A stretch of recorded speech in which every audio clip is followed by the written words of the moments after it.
terhormat Profesor Dr. Yusril Ihza Mahendra, kami persilakan.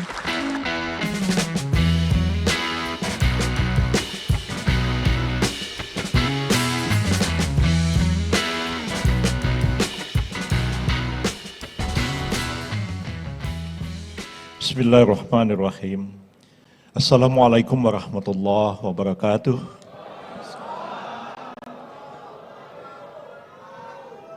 Alhamdulillahirabbil alamin. Wassalatu wassalamu ala hadzal nabiyil karim habibina Muhammad wa ala alihi washabbihi ajmain, amma ba'du.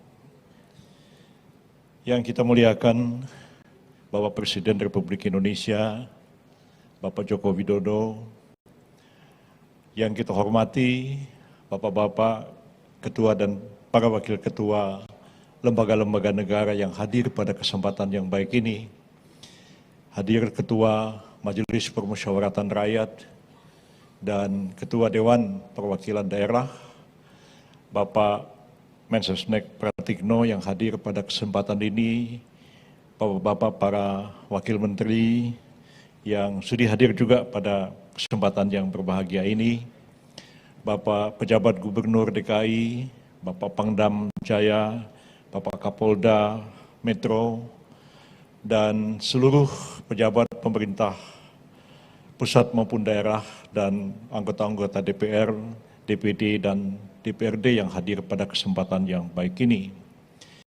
Yang saya hormati Ketua Majelis Syuro Partai Bulan Bintang dan seluruh jajaran pengurus Partai Bulan Bintang, baik di pusat, provinsi, kabupaten, kota, dan kecamatan yang hadir dari seluruh wilayah negara Republik Indonesia pada sore hari ini.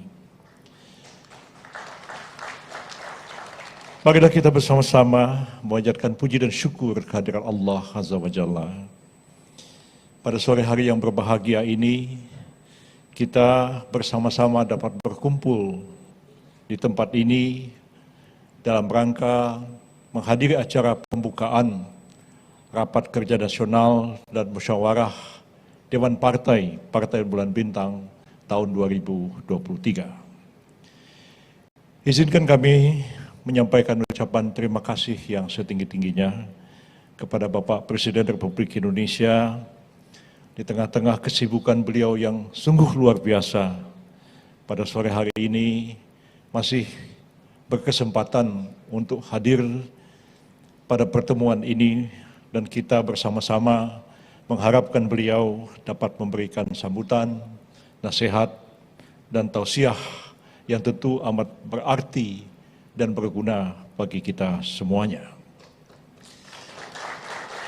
Bapak Presiden, Bapak pimpinan lembaga negara, Bapak Menteri dan para Wakil Menteri, rekan-rekan pengurus partai politik yang hadir pada kesempatan sore hari ini. Acara kegiatan yang dilaksanakan oleh Partai Bulan Bintang kali ini, Rapat Kerja Nasional dan Musyawarah Dewan Partai, merupakan satu acara yang sangat penting di tengah-tengah situasi yang berubah, terutama dalam rangka menghadapi pemilihan umum tahun 2024 yang akan datang. Sekiranya pemilu itu memang jadi dilaksanakan. Ya. Sebab sebagaimana kita maklum sekarang memang berkembang wacana pemilu ini dilaksanakan atau ditunda. Kalau ditunda, lantas bagaimana dengan pejabat-pejabat yang pengisian jabatannya itu dilakukan melalui pemilihan? Bagaimana dengan partai-partai politik yang sudah ada di Dewan Perwakilan Rakyat? Bagaimana para anggota DPR, DPD, dan DPRD? Dan juga tentunya jangan dilupakan bagaimana nasib partai-partai baru dan partai-partai yang tidak punya kursi di DPR, yang sudah susah payah ikut dalam verifikasi administrasi dan faktual, sudah dinyatakan lolos, tapi pemilunya ditunda 3 tahun atau 4 tahun lagi. Tentu hal-hal seperti ini memerlukan satu diskusi, memerlukan satu pembahasan yang mendalam, baik dari aspek konstitusi negara kita, Undang-Undang Dasar 1945, peraturan perundang-undangan yang berlaku, maupun juga pertimbangan-pertimbangan sosial dan politik, dan pertimbangan-pertimbangan ekonomi global tahun-tahun yang akan datang, yang sedikit banyaknya tentu akan berdampak kepada kehidupan kita sebagai sebuah bangsa dan sebuah negara. Kalau kita ingat-ingat pada tahun 1999 yang lalu, pertama kalinya dalam sejarah, kita melakukan amandemen terhadap Undang-Undang Dasar 1945. Banyak hal yang kita rubah, tapi ada juga hal-hal yang terlupakan dibahas pada waktu itu, yaitu apa yang harus kita lakukan sekiranya kita menghadapi sebuah krisis yang biasa disebut dengan istilah krisis konstitusional atau constitutional crisis. Kalau kita membaca pasal 22 UUD 45 dikatakan pemilihan umum dilaksanakan 5 tahun sekali. Pemilihan umum itu diselenggarakan untuk memilih anggota-anggota DPR, anggota DPD, dan anggota DPRD, serta memilih presiden dan wakil presiden. Dan semua jabatan-jabatan kenegaraan itu ada batasnya, yaitu 5 tahun sejak dilantik. Apa yang akan terjadi sekiranya pemilu tidak dapat dilaksanakan? Baik oleh sebab-sebab alam, misalnya terjadi megatrust di selatan Pulau Jawa, terjadi gempa dahsyat dengan tsunami yang luar biasa, pemilu tidak bisa dilaksanakan. Terjadi kemudian wabah seperti pandemi kemarin, terjadi kerusuhan, terjadi pemberontakan, terjadi krisis ekonomi dan sebagainya, pemilu tidak bisa dilaksanakan. Sementara MPR tidak dapat memperpanjang masa jabatan presiden dan wakil presiden. Semua habis masa jabatannya. Apa jalan keluar yang harus kita lakukan ketika menghadapi situasi krisis darurat yang seperti itu? UUD 45 yang lama, dia fleksibel. MPR menjadi MPRS mengeluarkan tap-tap begitu banyak untuk mengatasi keadaan yang sekarang sudah tidak dapat dilakukan lagi oleh Majelis Permusyawaratan Rakyat. Barangkali itulah sebabnya Partai Bulan Bintang itu harus ada di DPR. Ya. Dan harus ada di MPR. Seperti pengalaman pada tahun 1999, Partai Bulan Bintang hanya 13 kursi, 1 fraksi, tapi mengajukan calon presiden, menghentikan sidang MPR, dan kemudian partai-partai besar datang ke PBB, bos, ini bagaimana mengatasi keadaan? Nah, jadi kadang-kadang ya yang kecil itu bisa ada gunanya juga.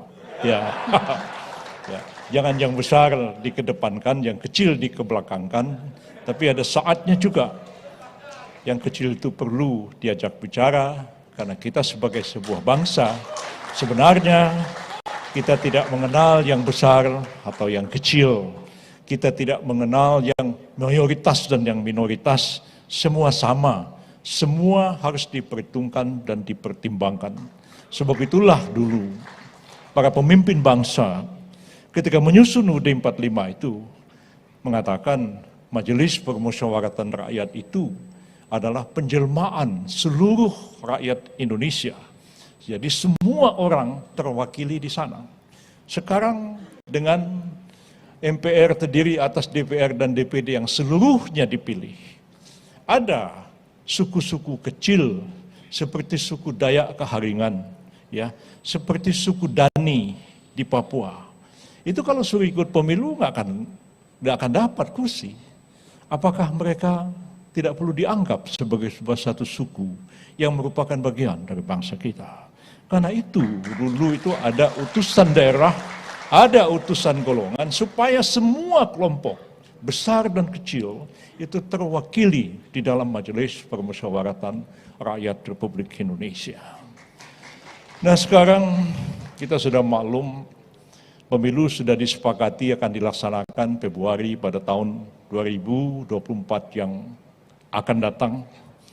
Ya, belum tahu terlaksana atau tidak. Kita siap-siap saja mengantisipasi semua itu. Ya. Jadi jangan sampai kita tidak siap-siap menghadapi kalau tiba-tiba ada satu keadaan berubah. Lalu ada lagi wacana sekarang ini. Wacana apakah pemilu dengan sistem terbuka atau pemilu dengan sistem tertutup. Ya. PBB sebenarnya menghendaki pemilu dengan sistem tertutup. Barangkali cuma tinggal PDIP dan PBB yang menghendaki sistem seperti itu. Mengapa? Mengapa kita berpikir seperti itu? Oleh karena ya, demokrasi kita telah mengalami satu pergeseran yang luar biasa. Dari kekuatan rakyat, ya, dari kekuatan rakyat menjadi kekuatan uang, ya, kekuatan modal. Ya. Orang tidak perlu dikader di partai, tidak perlu dididik di partai, tidak perlu harus berjenjang dari bawah dalam kepengurusan partai, ya. Tiba-tiba, ya, karena punya uang, ya, karena populer, direkrut jadi caleg, terpilih. Dan akhirnya jadilah DPR yang jauh daripada apa yang menjadi harapan kita bersama. 1 tahun membahas RUU cuman berapa, lalu kemudian membahas ala kadarnya. Saya teringat betul menjadi Menteri Kehakiman dan HAM di bawah Presiden Megawati, pada waktu itu dipaksa menyelesaikan lebih 100 undang-undang dalam jangka waktu 2 tahun. Dan kita selesaikan. Dan sebagian besar undang-undang itu masih berlaku sampai sekarang. Undang-undang yang suka bikin heboh seperti undang-undang pembentukan PPATK, undang-undang jabatan notaris, undang-undang pembentukan KPK, dan sebagainya. Bahkan reformasi besar-besaran terjadi pada Mahkamah Agung, ya, pemerintah pada waktu itu melepaskan kewenangannya di pengadilan, sehingga sepenuhnya, ya, urusan pengadilan menjadi urusan Mahkamah Agung. Sering diolok-olok waktu itu, ya, hakim itu katanya otaknya di bawah Mahkamah Agung, perutnya di bawah Menteri Kehakiman. Kita bilang, kita lepaskan semua sehingga pengadilan seluruhnya menjadi independen, dan itu merupakan reformasi yang luar biasa terjadi pada waktu Presiden Megawati yang kita kerjakan dalam jangka waktu yang sangat singkat. Ya, kita dipaksa selesaikan pembentukan MK, selesaikan pembentukan PPATK, selesaikan pembentukan KPK dalam waktu yang hanya berapa bulan. Dan semua itu selesai kita kerjakan dengan satu kerja keras yang memang sangat luar biasa. Bagaimana nasib PBB? Ya. Ini yang menjadi bahan perhatian dan renungan kita bersama. Kemarin Pak Presiden tanya pada saya, PBB itu yang Islam yang bagaimana? Ya, mungkin kalau ini acara PKB barangkali ada Caimin, mungkin yang nari itu nggak nari orang Dayak kayak tadi itu. Mungkin narinya ya nari hadrah begitu. Pakai rebana begitu ya. Tapi kok PBB kok narinya kok nari Dayak, nari macam-macam kayak begitu. Sebenarnya PBB itu partai Islam dan sekaligus partai kebangsaan. Itu yang telah kita tegaskan sejak awal. Di negara kita ini, suka atau tidak suka, ya, sejak tahun 1920 ada tulisan Bung Karno yang sangat monumental. Tulisan Bung Karno itu judulnya Nasionalisme, Islamisme, dan Marxisme. Pada waktu itu Bung Karno mengkonstatir bahwa ada 3 kekuatan politik di kalangan bangsa kita ini, kelompok nasionalis, kelompok Islam, dan kelompok komunis Marxis pada waktu itu. Marxis diberangus oleh Belanda pada tahun 1924, hilang, muncul kembali, awal tahun 19 muncul kembali September tahun 1945, berdiri kembali PKI, ditutup lagi pada tahun 1965 setelah G30S.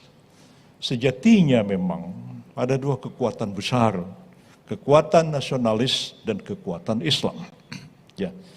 Dua-duanya itu tidak bisa menang-menang sendiri. Ya.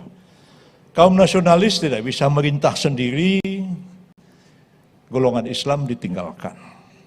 Golongan Islam juga tidak bisa memerintah sendiri, golongan nasionalis ditinggalkan. Dan saya kira kalau kita lihat sejarah dari tahun 50 sampai tahun 1959, kabinet kita itu selalu berganti-ganti koalisi antara dua partai besar, PNI dan Masyumi. Ya. Jadi Perdana Menterinya tahun 50 Muhammad Nasir, Masyumi. Sesudah itu Dr. Sukiman Wiryo Sanjoyo, orang Solo, satu kampung dengan Pak Jokowi, Masyumi. Ya. Sesudah itu Ali Sostro Amijoyo, PNI. Sesudah itu Burhanuddin Harahap, Masyumi. Sesudah itu Ali Sostro Amijoyo lagi, PNI. Selalu ganti-ganti. Dan saya kira kerjasama nasionalis dan Islam itulah yang akan menjamin persatuan dan kesatuan bangsa Indonesia ini. Lalu PBB ini yang bagaimana ini? Pertanyaannya begitu. Ya. Kalau kita lihat dari studi ilmu politik, sebenarnya PBB itu ideologinya itu ideologi yang disebut dengan modernisme Islam. Ya. Modernisme Islam itu meyakini Islam itu rahmatan lil alamin, berlaku universal sepanjang masa. Ajaran-ajarannya itu mencakup seluruh aspek kehidupan manusia, tapi sejauh menyangkut kehidupan sosial dan politik, kemasyarakatan, kenegaraan, hubungan internasional, ekonomi dan lain-lain, yang diberikan oleh ajaran Islam itu adalah prinsip-prinsipnya yang dapat ditafsirkan ulang sesuai dengan situasi dan perkembangan zaman. Jadi diyakini akidah keimanan, moralitas, etika politik yang teguh, sementara ada pemikiran adaptasi Islam dan pemikiran-pemikiran modern. Karena itu Partai Masyumi dulu sebenarnya lebih dekat kepada Partai Liga Muslim Pakistan. Saya sempat belajar di Pakistan dan research tentang dua partai, Partai Masyumi di Indonesia dan Partai Jamaat Islami Pakistan di bawah pimpinan Abul Ala Maududi. Karena saya menyangka Masyumi dengan Jamaat Islami itu sama, tapi setelah distudi ternyata berbeda jauh. Sehingga saya kesimpulannya yang satu modernis, yang satu adalah fundamentalis, ya, cenderung rigid, kaku, dan ingin mengembalikan masa lampau. Pemerintahan seperti zaman Khulafaur Rasyidin, ya. Kepala negara itu seorang imam, tidak saja kepala negara, tapi juga harus menjadi khatib tiap hari Jumat, ya. Harus menjadi imam sholat 5 waktu di masjid negara, dan seterusnya dan seterusnya. Waduh, kalau begitu mah repot.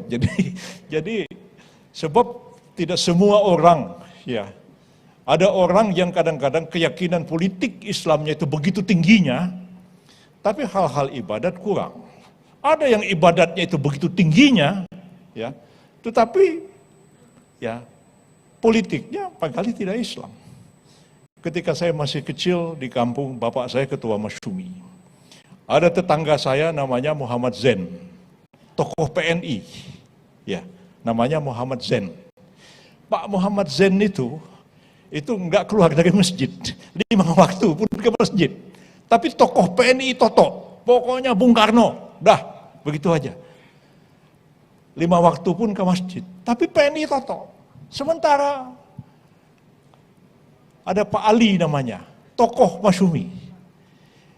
Itu kelihatan ke masjid cuma lebaran aja.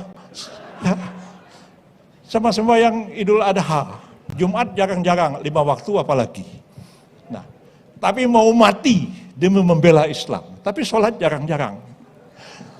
Nah, Bahkan ada yang lebih ekstrim lagi, ada tetangga kami namanya Kamarudin, muazin di masjid, ketua pemuda rakyat PKI, Masya Allah.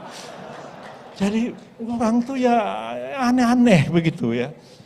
Jadi saya pikir memang bagi kami-kami ini ya, kami-kami ini orang moderat ya, orang modernis ya, tidak ekstremis ya.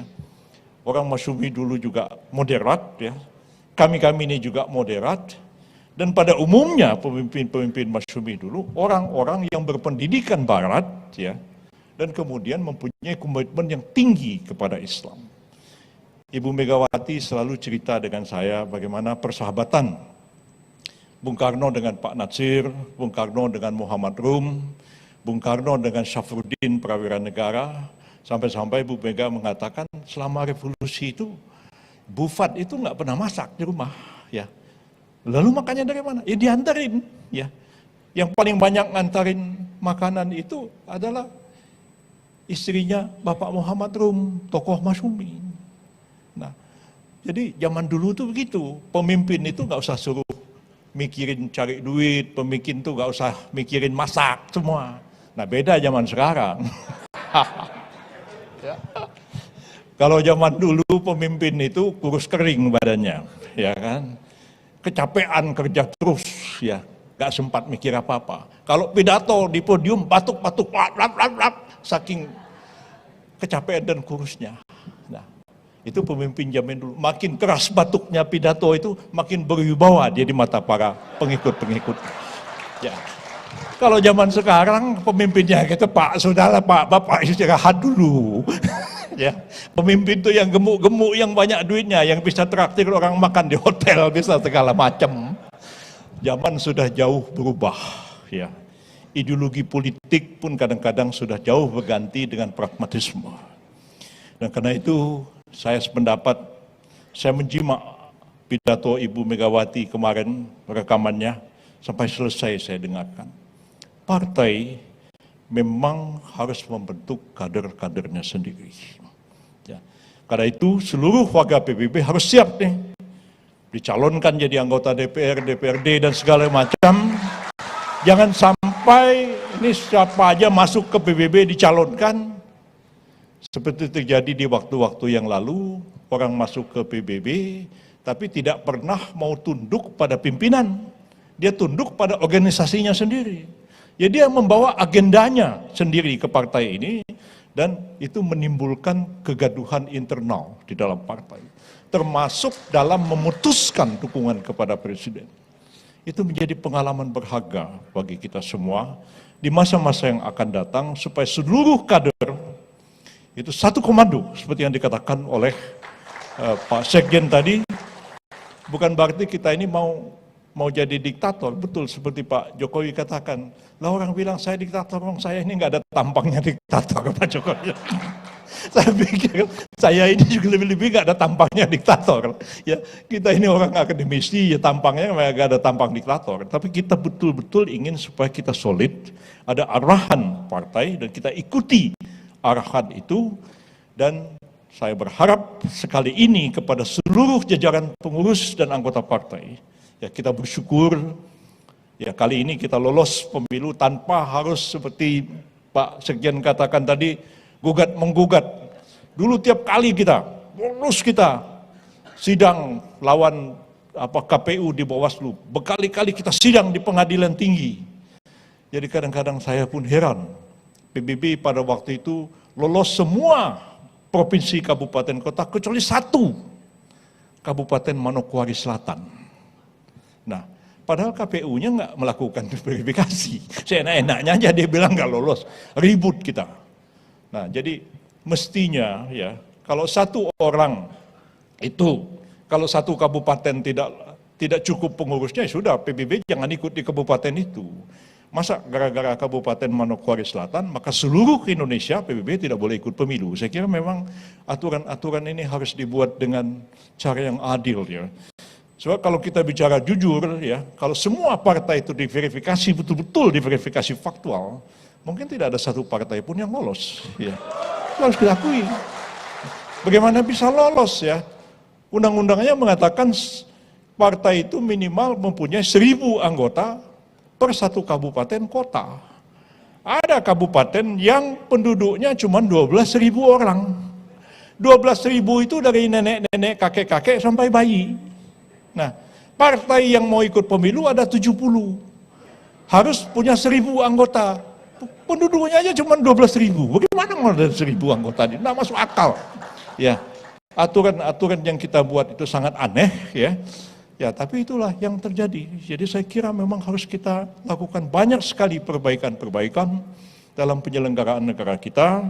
Dan saya berharap sekali ini seluruh pengurus solid, ya banyak-banyak turun ke bawah. Ya, saya memang mengakui, ya karena mungkin sudah agak tua juga barangkali, ya. Kalau dulu habis waktu itu saya pokoknya kalau hari Jumat sampai Senin udah ke daerah-daerah.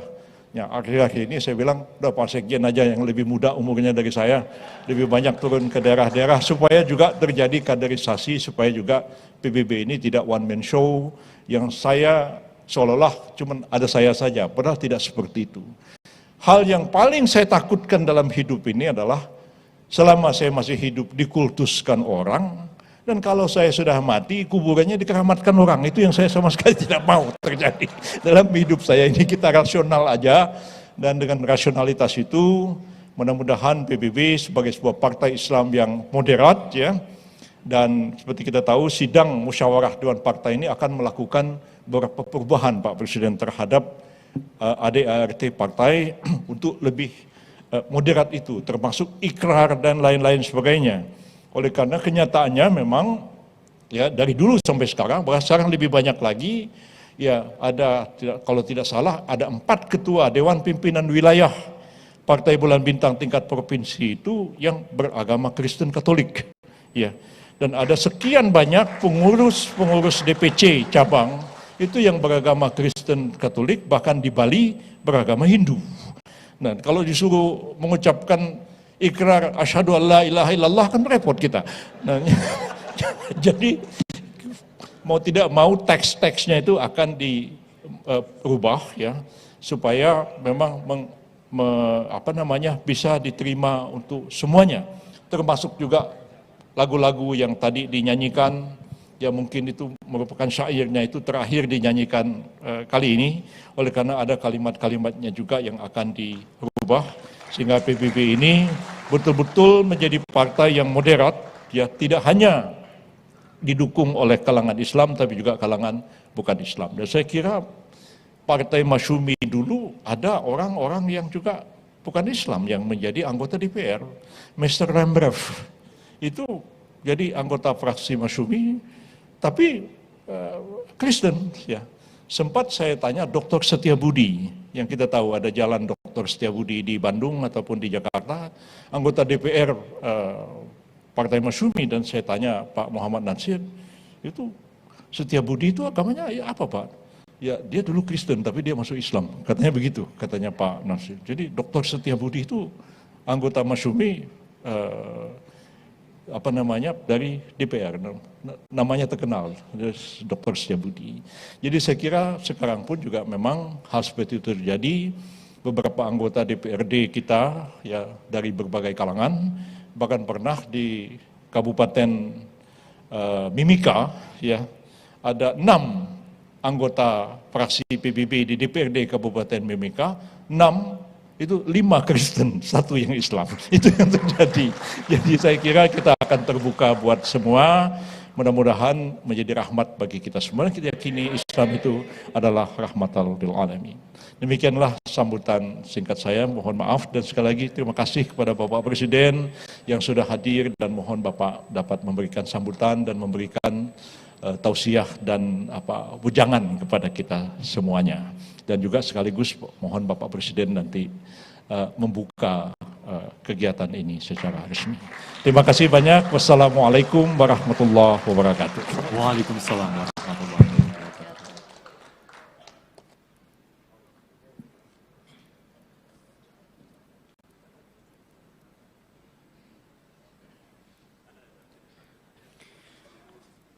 Hadirin yang kami hormati, Selanjutnya, marilah kita simak bersama sambutan Presiden Republik Indonesia sekaligus berkenan membuka acara pada sore hari ini.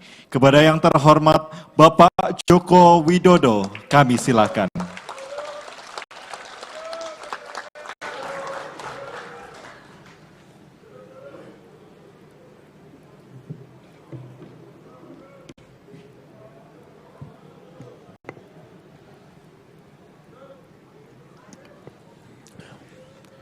Bismillahirrahmanirrahim.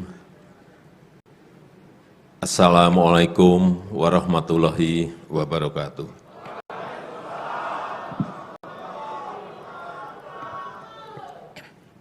Yang saya hormati Bapak Bambang Susatyo, Ketua MPR Republik Indonesia. Yang saya hormati Bapak Lanyal Mataliti, Ketua DPD Republik Indonesia. Yang saya hormati Menteri Sekretaris Negara Profesor Pratikno yang hadir bersama saya, para wakil menteri yang hadir, para ketua partai dan pimpinan partai yang hadir, yang saya hormati Ketua Umum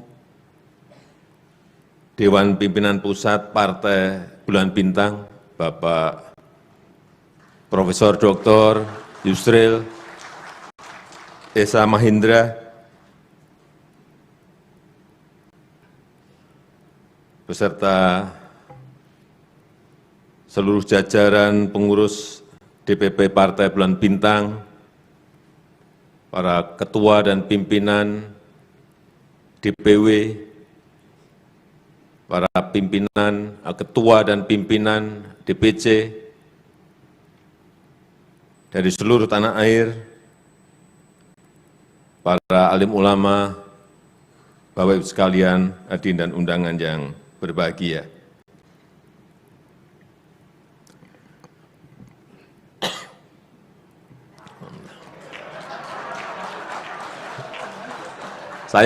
Saya batuk tadi ingat sambutannya Prof. Yusril.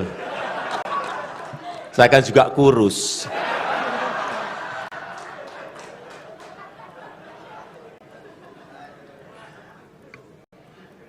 Yang pertama saya ingin mengucapkan selamat kepada Partai Bulan Bintang yang sudah lolos sebagai partai peserta pemilu di tahun 2024.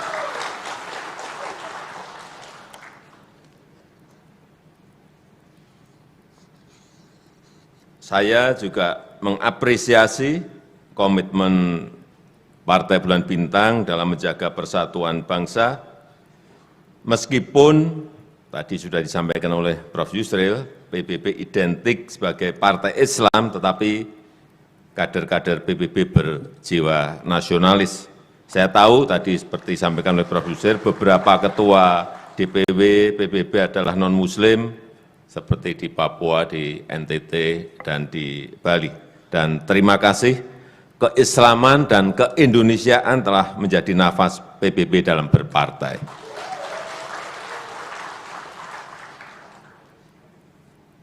Tapi kalau menyimak apa yang disampaikan oleh Prof. Yusril tadi,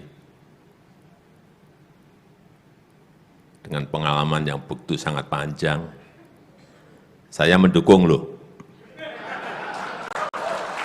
Kalau Prof. Yusril di 2024 nanti dicalonkan jadi presiden atau wakil presiden. Ini serius, serius. Tugasnya PBB mencarikan kendaraan supaya sampai 20%. Iya dong. Ya tugasnya di situ. Begitu dapat kendaraan, saya dukung.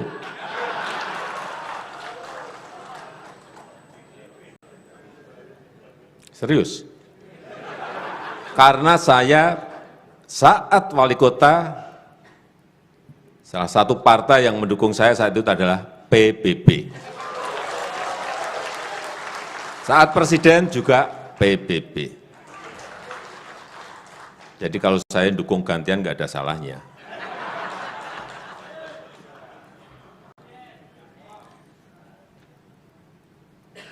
Sekarang masuk ke urusan negara.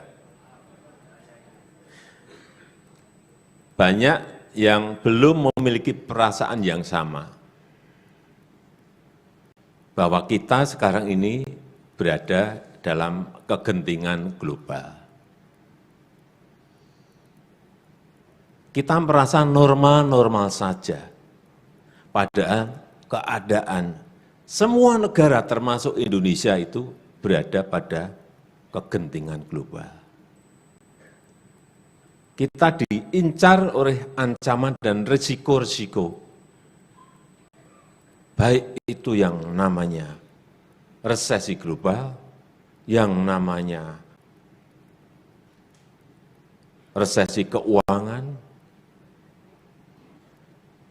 krisis pangan, krisis energi ditambah perang, dan inflasi sekarang yang sangat tinggi. Bahkan minggu yang lalu, setelah tahun baru, managing director-nya IMF, Kristalina Georgieva, mengatakan bahwa di tahun 2023, ini kita harus memiliki perasaan yang sama. Di tahun 2023, sepertiga ekonomi dunia diprediksi mengalami resesi. Sepertiga ekonomi dunia.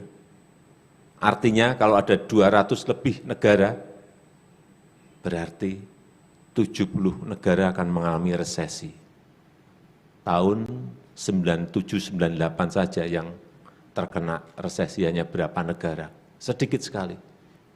Itu sudah mengambrukkan ekonomi kita. Ini 60-70 negara diperkirakan akan ambruk ekonominya. Dan dia mengatakan, bahkan untuk negara yang tidak terkena resesi,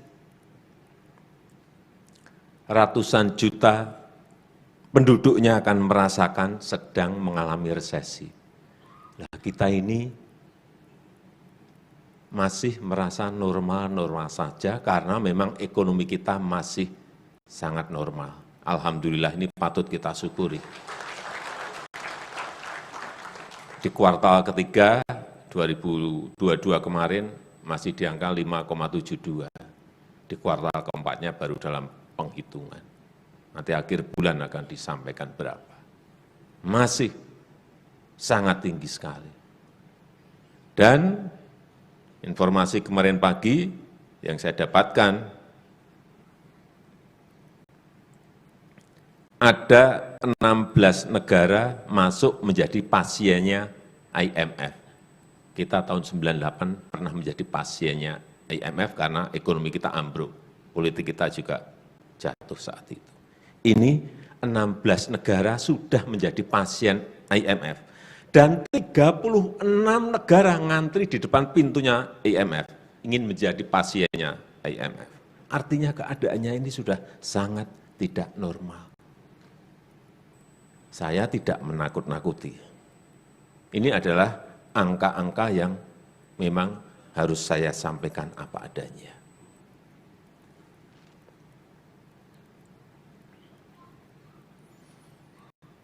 Dan ditambah akibat pandemi dan akibat perang, setiap malam sekarang ini terhitung angkanya, terakhir yang saya terima, terdapat 825 juta orang tidur dalam kondisi kelaparan. 825 juta. Kenapa kita masih merasa biasa-biasa saja ya? Karena pertumbuhan ekonomi kita masih tinggi sekali, 5,72. Dan itu kalau di G20 kita tertinggi.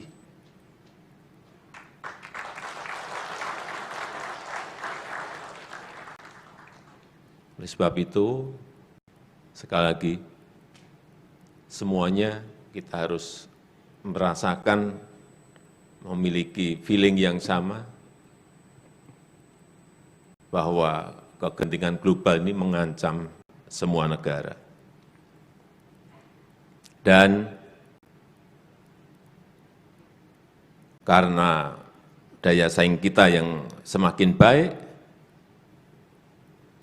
didukung oleh infrastruktur yang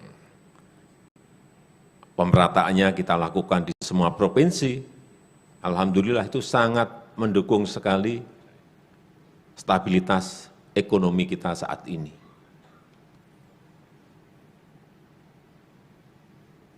Angka kemiskinan kita juga alhamdulillah dari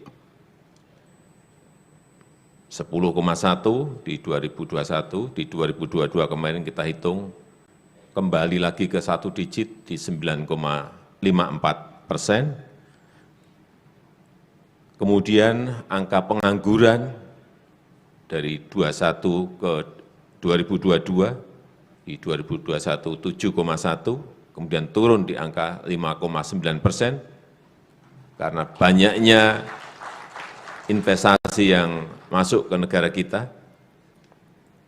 Kemudian kalau kita melihat sekarang porsinya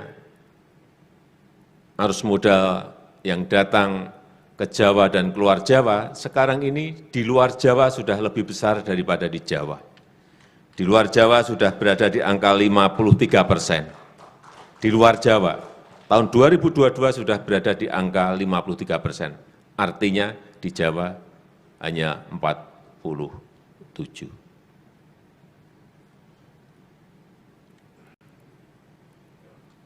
Kalau ini terus naik membesar, artinya pemerataan ekonomi itu akan terjadi tidak hanya di Jawa saja, tetapi juga terjadi di luar Jawa. Karena kita tahu kita ini memiliki 17.000 pulau dan Jawa adalah satu-satunya. Tetapi kalau melihat angka-angka di Jawa ini, PDB ekonomi itu berada di angka 56%. 56% PDB ekonomi ada di Jawa. Terus yang pulau yang lain, yang 17.000 itu disisain berapa-berapa, dapat kita bayangkan. Penduduk juga sama, 56% penduduk Indonesia itu ada di Jawa. Sudah sangat dan terlalu padat penduduk dan ekonomi yang berada di Pulau Jawa. Inilah yang terus ingin kita lakukan pemerataan ekonomi. Dan momentum ini harus kita jaga terus, stabilitas politik, stabilitas keamanan, harus kita jaga, dan masuk ke tahun politik ini yang tinggal 1 tahun lagi, ada Pilpres, ada Pileg, betul-betul harus kita jaga dengan baik, stabilitas politik, stabilitas keamanan, sehingga tidak mengganggu pertumbuhan ekonomi yang ada. Jangan sampai kegentingan global ini ada, kemudian kita masuk ke tahun politik, kemudian mengguncangkan sisi ekonomi, mengembalikannya itu sangat sulit sekali dalam posisi dunia yang tidak pasti, yang sulit diprediksi, yang sulit dikalkulasi seperti yang kita lihat saat ini. Dan kita harapkan dalam kontestasi politik, Pilpres maupun Pileg, saya selalu titip, jangan menggunakan politik identitas. Sekarang ini bukan eranya lagi politik gontok-gontokan. Sekarang ini eranya adu gagasan, kontestasi program, mengadu ide. Saya rasa, saya setuju tadi yang disampaikan oleh Prof. Yusril.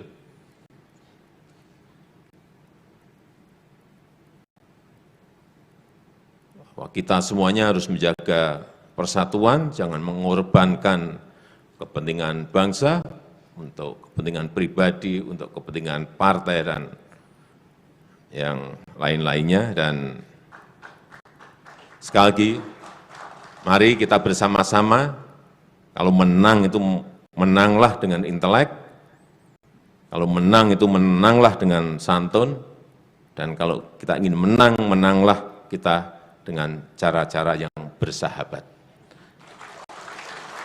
Saya rasa itu yang ingin saya sampaikan dalam kesempatan yang baik ini, dan dengan mengucap Bismillahirrahmanirrahim, pada sore hari ini secara resmi saya buka Rapat Koordinasi Nasional dan Musyawarah Dewan Partai Bulan Bintang tahun 2023. Terima kasih. Wassalamualaikum warahmatullahi wabarakatuh. Mohon berkenan mendampingi Ketua MPR RI, Ketua DPD RI. Kalau ada waktu, saya ingin 2 menit saja di layar saya tampilkan IKN Nusantara. Mohon berkenan mendampingi Ketua MPR RI, Ketua DPD RI, Ketua Umum DPD PBB, Sekjen DPP PBB.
Hadirin yang berbahagia, tadi telah kita saksikan bersama video Ibu Kota Nusantara. Dan kami turut mengundang Bapak Joko Widodo selaku Presiden Republik Indonesia untuk dapat naik ke atas panggung.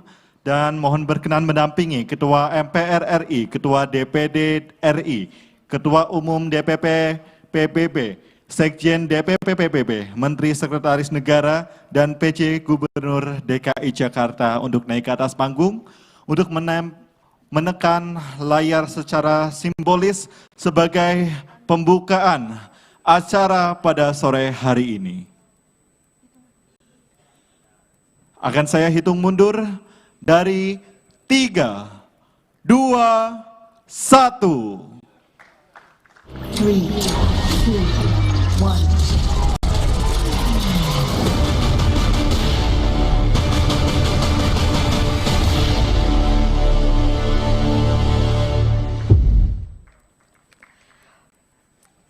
Baik Bapak Ibu hadirin yang berbahagia, dengan penekanan tombol pada layar sentuh, maka acara Rapat Koordinasi Nasional dan Musyawarah Dewan Partai Bulan Bintang resmi dibuka.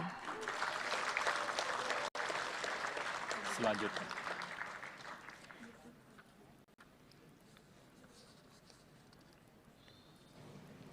Selanjutnya, sebagai ungkapan rasa syukur atas terselenggaranya pembukaan Rakornas dan MDP pada hari ini, marilah kita bersama-sama memanjatkan doa yang akan dipimpin oleh Wakil Ketua MUI Bapak Dr. Kiai Haji Marsudi Syuhud. Kami persilahkan.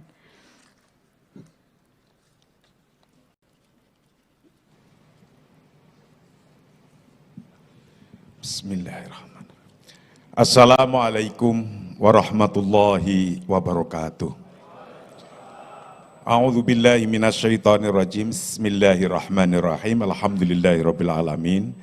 Wassalatu wassalamu ala asrofil anbiya'i wal mursalin sayyidina wa maulana Muhammadin sallallahu alaihi wasallam wa ala alihi wa ashabihi ajmain. Amma ba'du.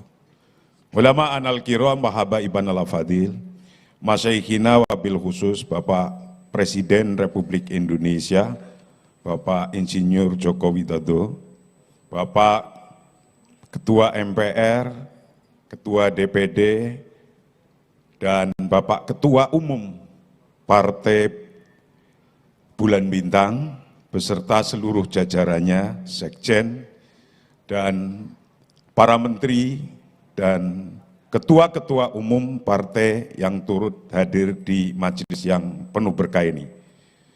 Doa yang akan saya sampaikan adalah untuk memperkuat bangsa kita ini.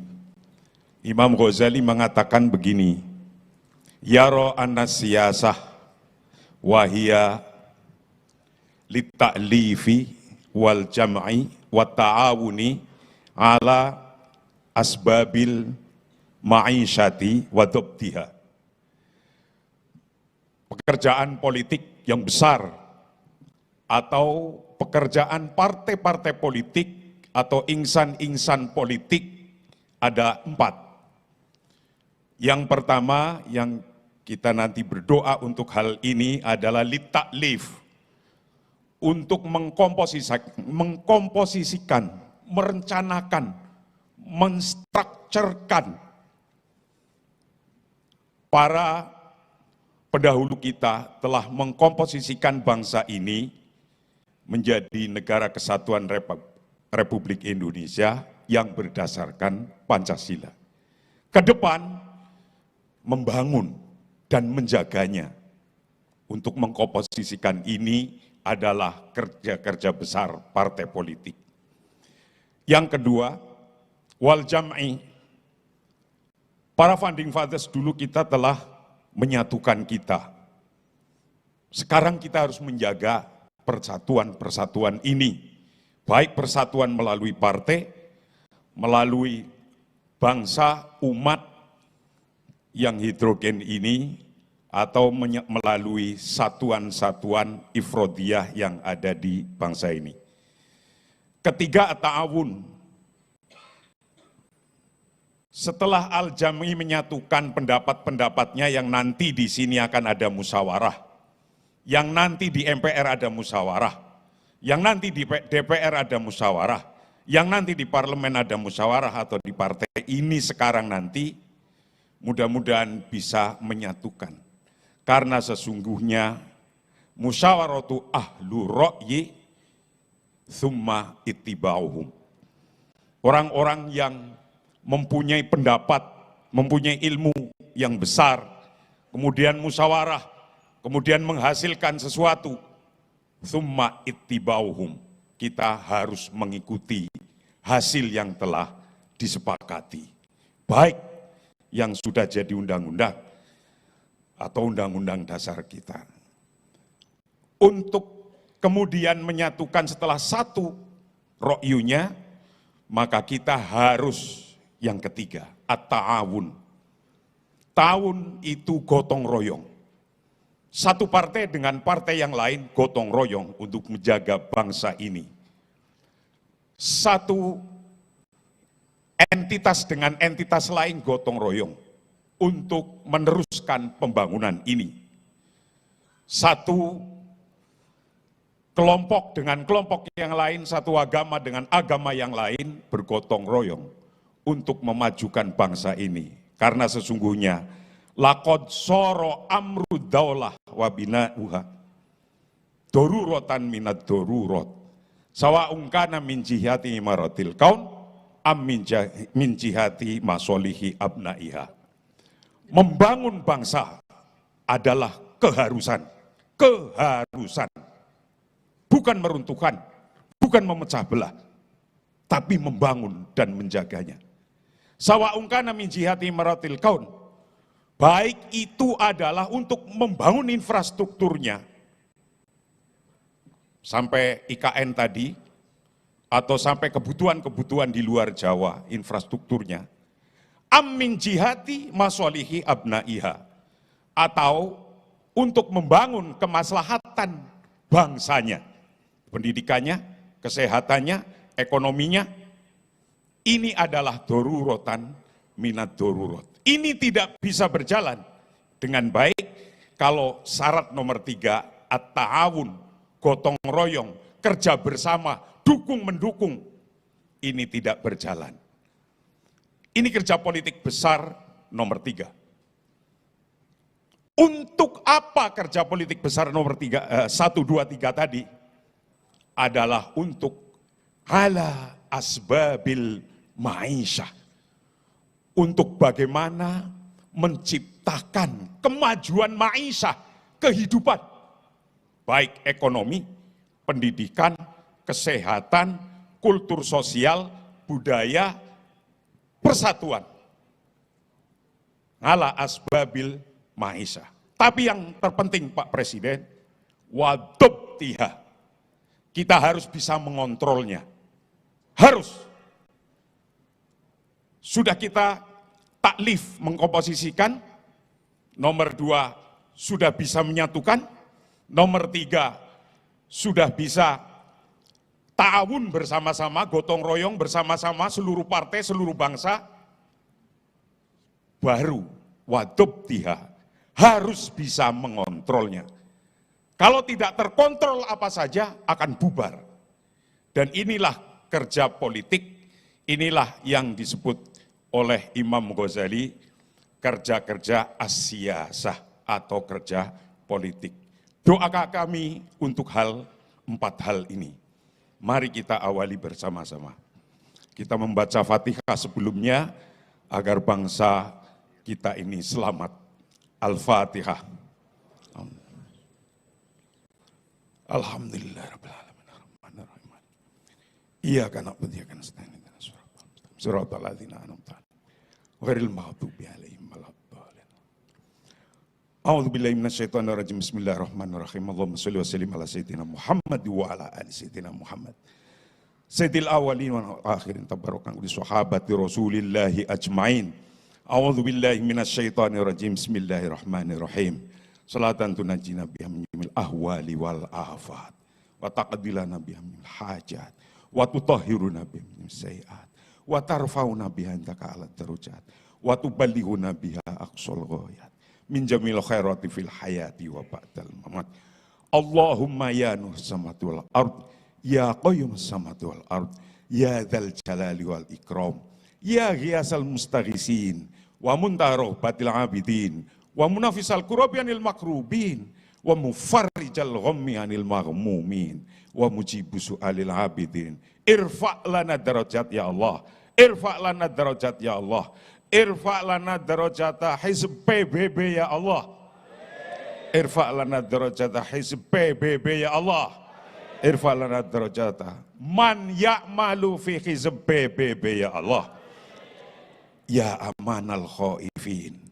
Amin nami manakhaf, ya amanal khaifin, salimna mimanakhaf, ya amanal khaifin, najjina mimanakhaf. Ya Allah, Tuhan, ya Allah, ya Tuhan kami bersimpu di hadapan-Mu ya Allah.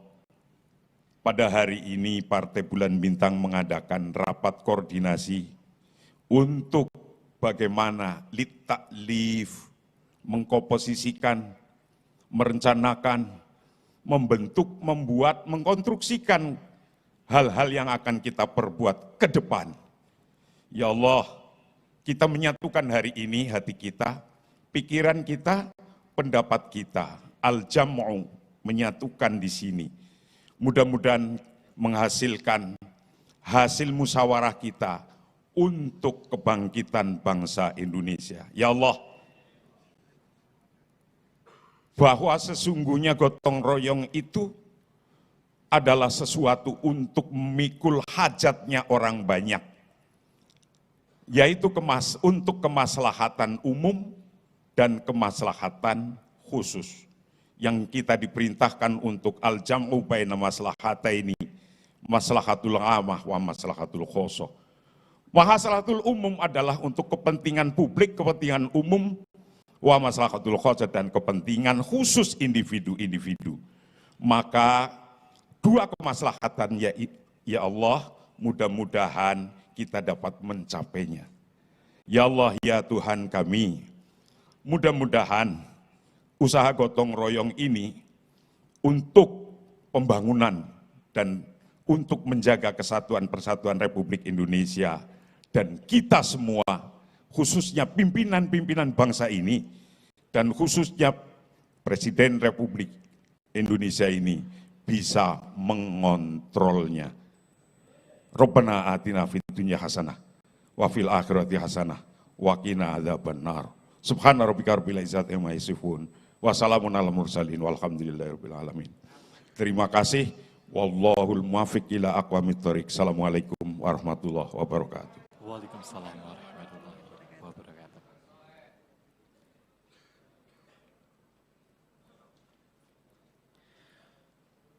Hadirin yang berbahagia, selanjutnya ucapan terima kasih oleh sesepuh Partai Bulan Bintang yang akan disampaikan oleh Sri Mulat.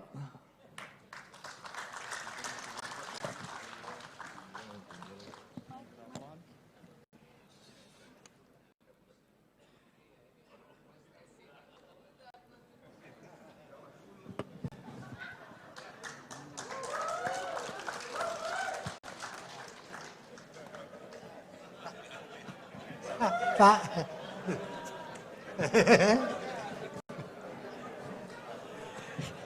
Assalamualaikum warahmatullahi wabarakatuh. Salam sejahtera, shalom, om swastiastu, namo buddhaya, salam kebajikan, rahayu. Terima kasih Pak, saya masih tetap polo. Saya ribut Pak. Saya kadir Pak. Saya Tesi, Pak Yunir, Bayati Hartati, Pak. Senyum Pak Jokowi luar biasa ya. Iya. Pak Jokowi itu ibaratnya mobil Suzuki Vitara.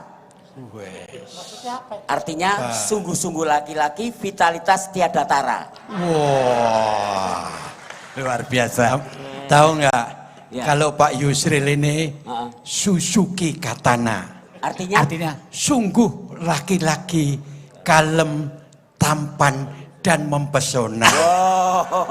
Aduh. Lain lagi kalau Pak Sekjen. Pak Sekjen apa? Apa? Suzuki Isuzu. Isuzu Panther. Isuzu Panther. Terus, Artinya? Artinya Ayo apa? ayo artinya ayo apa ayo Apa ayo?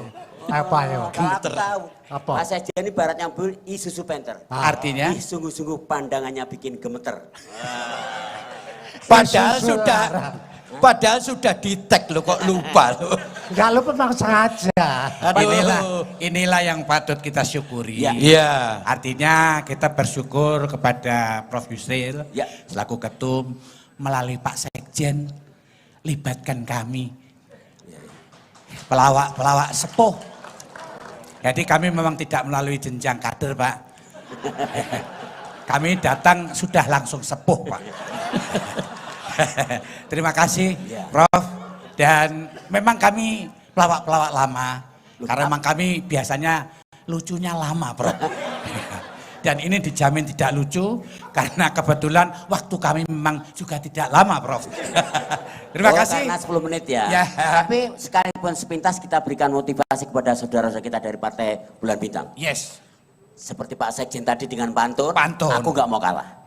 Cumi-cumi bumbunya kacang, beli rantang ke Balikpapan. Yes. Sekalipun bumi ini bergoncang, Partai Bulan Bintang harus selalu tampil di depan. PBB. Partai Bulan Bintang.